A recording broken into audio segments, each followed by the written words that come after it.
No power greater than X.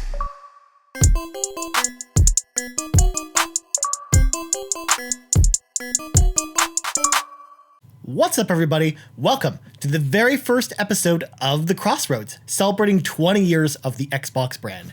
My name is Ryan Turford, and this is the show where we're counting down the months to the 20-year anniversary of the original Xbox, with 50 of the best games to play on the console for both new and experienced owners.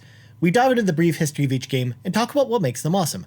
As always, we'd love your feedback on this and all of our shows over on Twitter at the Xbox Drive, or you can reach out to me directly anytime at Ryan Turford. Now, of course, I can't believe it's been 19 years since the time of this recording of the launch of the original Xbox, and it's soon to be 20. I mean, November 15th, 2021 is the date that we're counting down to, and this is the very first episode. I'm so excited to be able to talk about the original Xbox because it's really my favorite console of the sixth generation of consoles.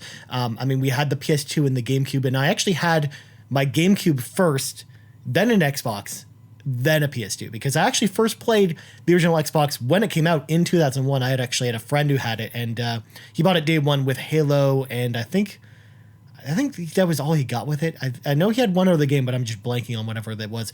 But we would go over all the time and play Halo all the time. We would have like LAN games where basically like his three friends that also bought Xboxes would bring their Xboxes over, and we'd have like 4 tube TVs, and we just hook them up and play like 16-player LAN games on Hang 'em High and Blood Gulch on the original Halo. Like, we played that a ton while I was in high school, and I remember that was like my grade 12 year of high school, so I was actually pretty close to graduating and moving away, and just having so much fun playing the original Halo. But it really wasn't until 2003 where Knights of the Old Republic came out, and that's when I finally decided, okay, I'm going to jump in and buy an Xbox and see what all that was about, because I was actually buying most of my third-party games on GameCube at the time, but I hadn't really had as much experience with the Xbox, and I didn't know until after buying the Xbox that all of the games of that generation look way better on Xbox. It's no question, if you actually look at those games today now,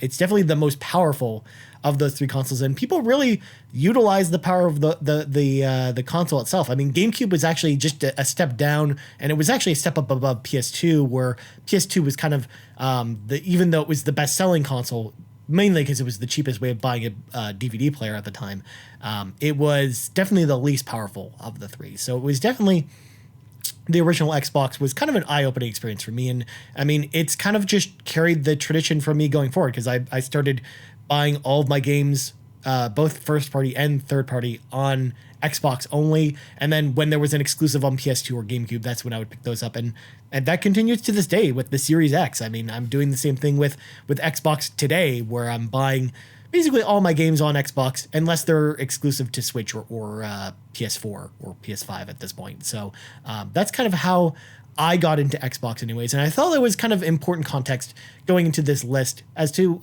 like a little bit about me. Real quick, all I wanted to say as well before we get into things is I wanted to quickly go into how I came to the list of games I got here. So first of all, I actually have a pretty sizable Xbox collection, original Xbox.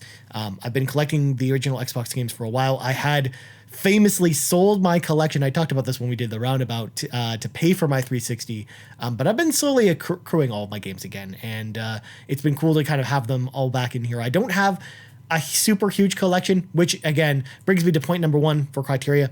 Obviously, I can't possibly have played every single original Xbox game. So if your favorite game isn't included here, it's a possibility that A, there's a reason why I didn't put it on here, but B, it's a possibility that I just haven't played it, because I haven't played all 1,000 games there are for the original Xbox. There's just too many games for me personally to play. So obviously this list is going to be very representative of my choices. I mean, Sean didn't really weigh on this list or anything like that. This is basically just a very personal list for me. So just keep that in mind as I go through everything. But just like the roundabout did, I had the same kind of criteria going into this list as well. Basically, how each game looked and run today, I think, is a very important factor. Because I mean, if we wanted to just give you a top 50 list of Xbox games at the time that they released, we could just go to Metacritic score by score, and then that would be your list. And I wanted to do something much more interesting, because also I want to throw this out there too, because original Xbox collecting is kind of on the rise, and a lot of people are looking for some of these games, or just looking for stuff to play on the original Xbox. And I wanted to make sure that this list kind of reflected what the best games are to play now that have really held up over time. Also, how fun it is to play today. Kind of goes back to my first point, but just throwing it in there as well. And also my own personal enjoyment, since this is a personal list for me personally. You might not agree with my personal rankings on here, or even the games that I put on this list, and that's totally okay. Again, this list is not meant to be the definitive critical eye look on the original Xbox. Is just going to be like 50 games that I know from my own personal experience are fun to play and that I've enjoyed. So I wanted to make sure that that was a big part of the experience going into the Crossroads here. And again, I did that with the Roundabout as well. So again, expect a very similar type of list this time around as well. And also, I just like the Roundabout, I didn't try and take like every game from a specific franchise. I made sure to put games that were spaced out a little bit. But obviously, if there was a franchise like Halo, for example, where they had multiple entries and they were very deserving of being here, obviously I put them here. So just throwing that out there as well. So let's get started with our first couple games. And when I say first couple, this is not 49 and 50. This is 50. I'm actually rolling them all into one. Now, while most people will say that licensed games didn't really get good until 2009's Batman Arkham Asylum came out, you'd honestly be surprised as to how many great licensed games actually have stood the test of time on the 6th generation of consoles, specifically on the Xbox, because, like I mentioned before, Xbox was the most powerful console of the 6th generation of consoles. So nine times out of 10, those games always played best on Xbox. There are rare exceptions, of course, but for the most part, they really played better on Xbox. So I cheated a little with my first pick, and you've probably already guessed this by the title of this video or the podcast. We're actually going with two games from the Lord of the Rings saga: the Lord of the Rings, The Two Towers, and the Lord of the Rings, Return of the King. Now, you might be asking yourself, Ryan, why are you picking two games? Why are you already cheating already? This list just got started. You should be only picking one game at a time. And I'd say, well, this is my list, and I choose how we decide to do it. But also, I think more than anything, these two games in particular are almost like a compendium to each other. They have to be played together. Like, that's kind of how it works. I mean, my original choice for this list was actually going to be The Lord of the Rings, Return of the King. I mean, this was a game that I loved. I bought it actually the same day I bought my Xbox. I've actually had this copy of the game forever because I was so excited for the movie and I'd heard really great things about the game. And then I actually ended up picking up The Two Towers later because I was like, this is cool, but it only really gives me the Return of the King part of the story. It doesn't really give me a lot of the other ones, whereas obviously The Two Towers gives you more than that. And I'm going to tell you why right now. As both of these are licensed from their movies, the story in both games each follow their respective movies that they were based on, but The Two Towers went a step further than that. We also had a Fellowship of the Ring game on the original Xbox, but it was actually based off the book rather than the movie from a completely different developer. These games were actually developed by EA, whereas the other game, I can't remember the name of the developer off the top of my head, but again, very different company, very different game altogether. That was actually an action RPG, whereas these are more like hack and slash beat 'em up games almost. EA had been developing a Fellowship of the Ring game going all the way back to 2000, but they were unable to release it in 2001 as they originally planned. So they rolled the content into The Two Towers instead. In The Two Towers, Aragorn is recounting the tales of the Fellowship of the Ring to Éowyn right before the Battle of Helm's Deep. And basically, it just starts with Aragorn basically telling her the story that goes all the way back to, again, the beginning of the Fellowship of the Ring and tells all the events going all the way up to the Battle of Helm's Deep. And then you also play the Battle of Helm's Deep in The Two Towers as well. I mean, it wouldn't be a Two Towers game without it. But that's kind of where the flashback part of the story kind of ends. Throughout the game, you'll play as Legolas, Aragorn, and Gimli with their own separate progression systems for each character. In The Return of the King, you'll start the game as Gandalf at the end of the Battle of Helm's Deep, but once the battle ends, you'll play the game as down one of three major paths: Gandalf's journey to Minas Tirith, Sam and Frodo's journey to Mordor, and Aragorn, Gimli, and Legolas's journey to recruit the army of the dead as well as saving the day at the Pelennor Fields. All three are available from the start of the game, and you'll play the levels in any order that you so choose.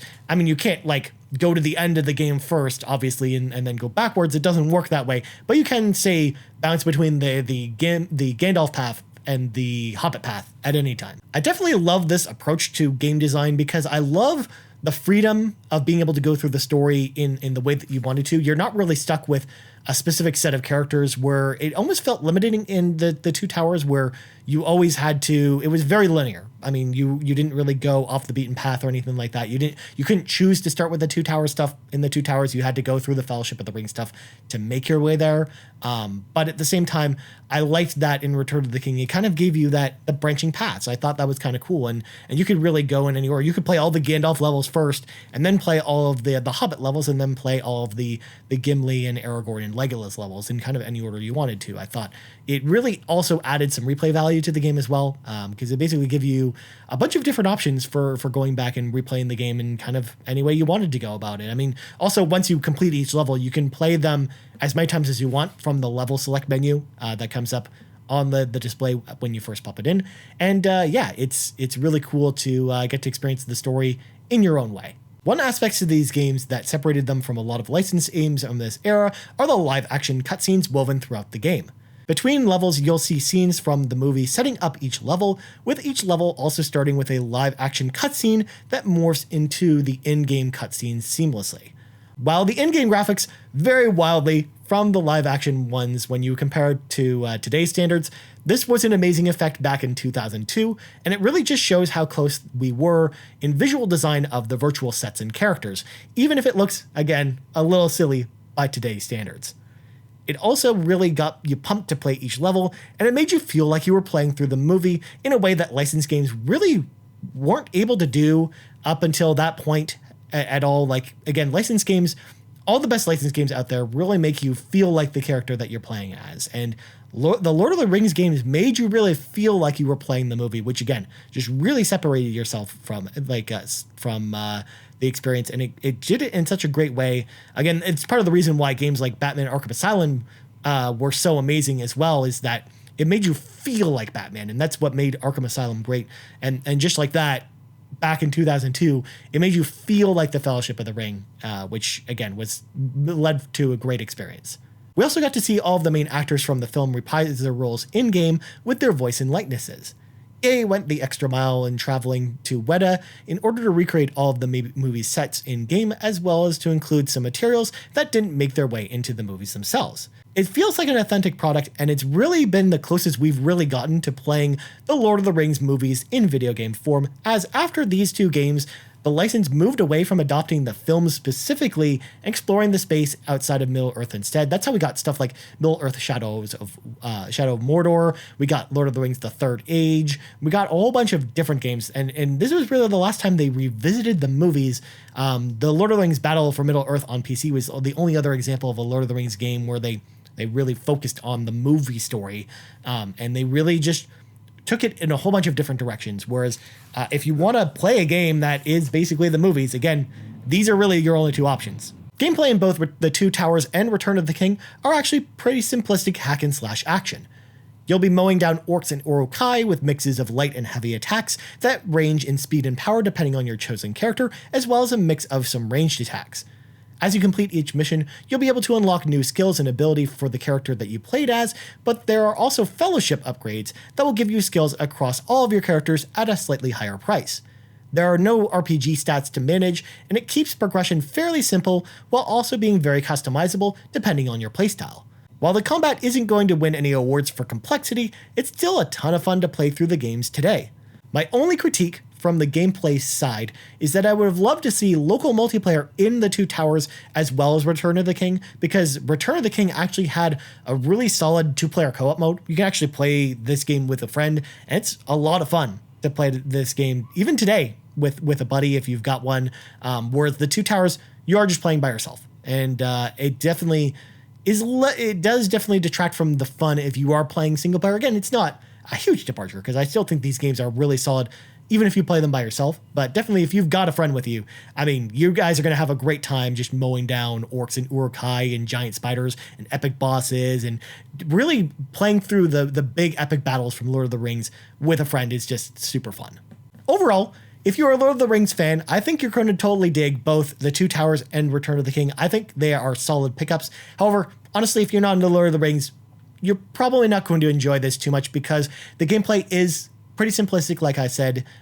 So, I mean, there's not a lot of stuff to bring a non-Lord of the Rings fan into it. But man, if you like Lord of the Rings at all, if you like the movies, you got to pick these up. These are great, and they're fairly cheap right now. If you want to go pick them up, I think I got these for like $3 each complete. I mean, yes, they're the platinum hits versions, but come on, they are totally great pickups for anyone who is a Lord of the Rings fan.